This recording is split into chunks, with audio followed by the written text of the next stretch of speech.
नमस्कार दर्शक बंधु आपणको आम चैनल को स्वागत। पवित्र चैत्र पूर्णिमा उपलक्षे आपणको अनेक अनेक शुभेच्छा और शुभकामना।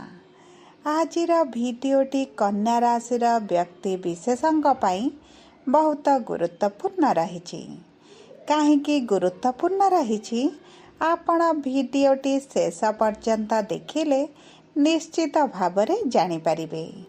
सेथिपाई आपणकर जदि कन्या राशि होइथाए तेबे एही भिडियोटी को थरे मात्र शेष पर्यंत देखंतु कन्या राशिर व्यक्ति विशेषकर जीवन एही चैत्र पूर्णिमा ठारू बदलिबाकु जाउछि। कारण प्रमुख दुईटी ग्रहंकर चलन रे बहुत बड़ परिवर्तन हेबाकु जाउछि, जहा फलरे आपणक जीवन रे मध्य बड़ परिवर्तन हेबा एवं एही परिवर्तन आपणको किछि शुभ फल देब एवं किछि अशुभ फल देब।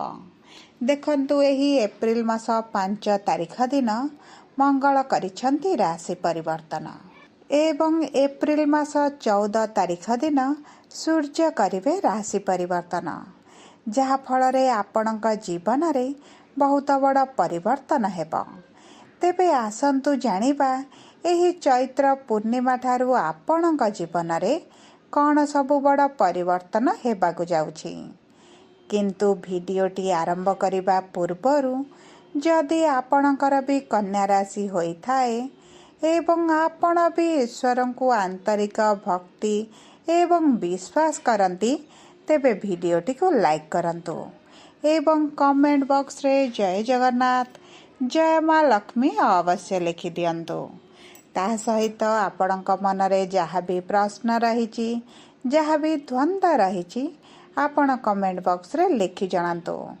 आमे आपणक प्रश्नर उत्तर देबा पाई यथा संभव प्रयास करिबु। देखंतु विलंब हेले मध्य आपणक प्रश्नर आमे निश्चित उत्तर देबु।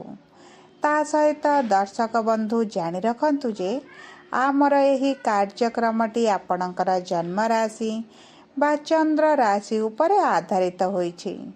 जदि आपण आपणकर जन्म राशि जानि नाहंती एवं नाम राशि को व्यवहार करी समस्त कार्य करूछंती तेबे आपण कमेंट बॉक्स रे निजर जन्म तारीख जन्म समय एवं जन्म स्थान लिखि जणांतु। आमे आपणकर जन्म राशि लग्न नक्षत्र जणाई देबो, जहाँ आपणक पई सठिक एवं निर्भुल रहिबो एवं आपण एहाकु व्यवहार करी भविष्यत रे जेकोनोसी शुभ कार्य बा मांगलिक कार्य करि परिबे। ताहाले आसंतु जानिबा केउ केउ बड़ परिवर्तन आसीबो आपणक जीवन रे एही प्रमुख दुईटी ग्रहंकर राशि परिवर्तन रे, विशेष भावरे ही चैत्र पूर्णिमा परे। किंतु ता पूर्वरु आमे जानिबा आपणकर कन्या राशि रे नवग्रहंकर स्थिति किभଳି रहुछि। देखंतु आपणकर प्रथम गृह रे केतु एवं सप्तम गृह रे राहु शुक्र सूर्य शनि एवं बुध, आपणकर नवम गृह रे गुरु एवं दशम गृह रे मंगल विराजमान करिछंती, जहा फलरे सेही गृह गुड़िकरे सेमानंकर प्रभाव अधिक रहिबो। किंतु सर्वप्रथमे आसंतु जानिबा आपणकर स्वास्थ्य किभଳି रहिबो। देखंतु आपणकर प्रथम गृह रे केतुंकर उपस्थिति हेतु आपणकर ऋतुकालीन समस्याटी अधिक देखा दिबो। आपणकु थंडा जर काश किंबा पेटरे किछिटा जंत्रणा मध्य अनुभव करि पारंती।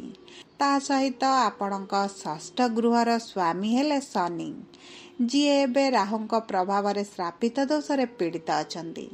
सेतिपई आपणकर डायबिटीज हेउ बीपी हेउ किंबा कोलेस्ट्रॉल हेउ बढ़िबार मध्य संभावना अछि। सेति प्रति आपणको दृष्टि देबार आवश्यकता अछि।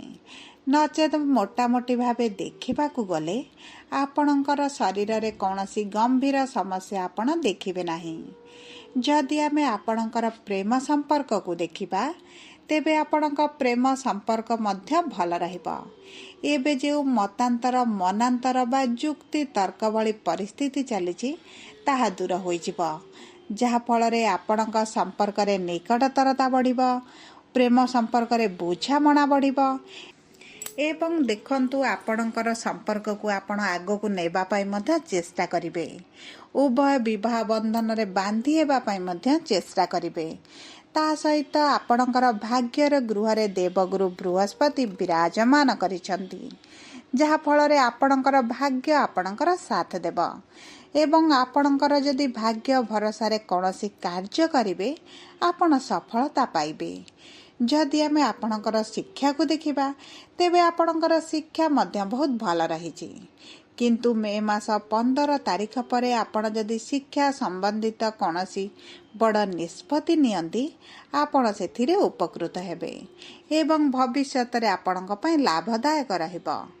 ଆପଣ କମ୍ପିଟେଟିଭ୍ ଏକ୍ଜାମ୍ ଦିଅନ୍ତୁ, ଆପଣ କୌଣସି ଏଣ୍ଟ୍ରାନ୍ସ ଦିଅନ୍ତୁ, ଇଣ୍ଟରଭ୍ୟୁ ଦିଅନ୍ତୁ, ଆପଣ ସେଥିରେ ଫଳପ୍ରଦ ହେବେ।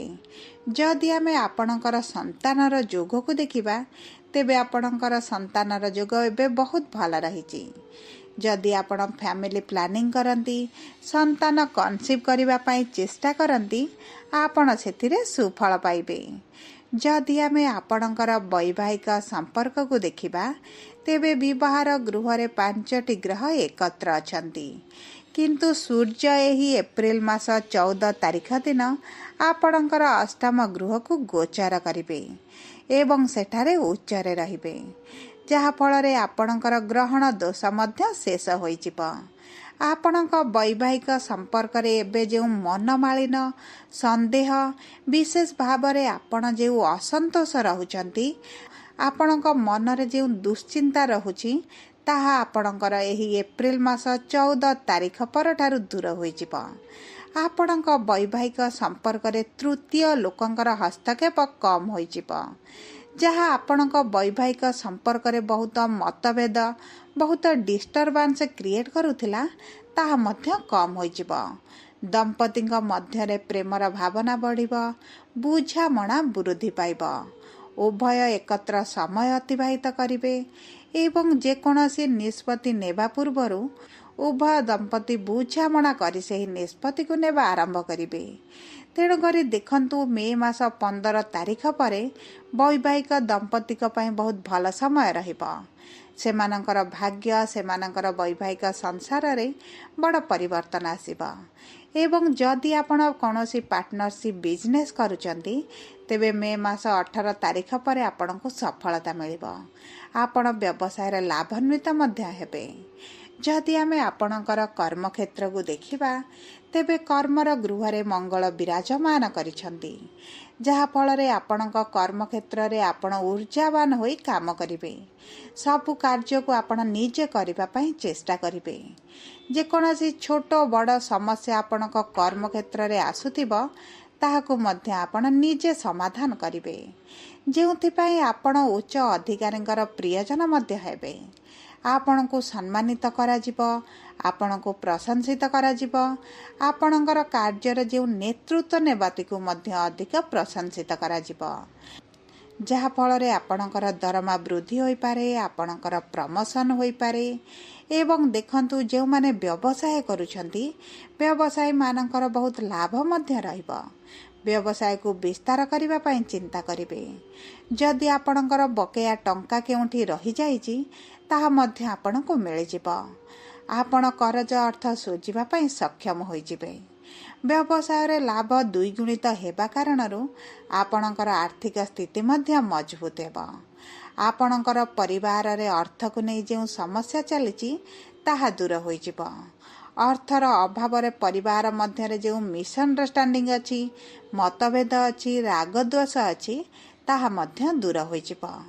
ମୋଟାମୋଟି ଭାବେ ଦେଖିବାକୁ ଗଲେ ଆପଣଙ୍କର ଚୈତ୍ର ପୂର୍ଣ୍ଣିମା ପରେ ଭଲ ସମୟ ଆସୁଛି, କିନ୍ତୁ ଅଧିକ ଶୁଭାଶୁଭ ଫଳ ପାଇବା ପାଇଁ ଆପଣ ପ୍ରତିଦିନ ବୁଧଙ୍କର ବୀଜ ମନ୍ତ୍ର ଜପ କରନ୍ତୁ। ପ୍ରଭୁ ଗଣେଶଙ୍କର ପୂଜାର୍ଚ୍ଚନା କରନ୍ତୁ। ଆପଣ ଗଣେଶଙ୍କର ମନ୍ତ୍ର ଜପ କରିବା ଆରମ୍ଭ କରନ୍ତୁ। ଏହା ଆପଣଙ୍କ ପାଇଁ ବହୁତ ଭଲ ରହିବ। ଆପଣ ଅଧିକ ଫଳପ୍ରଦ ମଧ୍ୟ ହେବେ। ଯଦି ଆପଣଙ୍କର କନ୍ୟା ରାଶି ହୋଇଥାଏ ଭିଡ଼ିଓଟି କିଭଳି ଲାଗିଲା କମେଣ୍ଟ ବକ୍ସରେ ଲେଖି ଜଣାନ୍ତୁ। ଯଦି ଆପଣଙ୍କ ପ୍ରିୟଜନଙ୍କର କନ୍ୟା ରାଶି ହୋଇଥାଏ ଭିଡ଼ିଓଟି ତାଙ୍କ ସହ ସେୟାର କରନ୍ତୁ। जदि प्रथम थर आम चैनल को आसिचंती चैनल टी को सब्सक्राइब करंतु पाखरे थिबा बेल आइकन को प्रेस करंतु। धन्यवाद।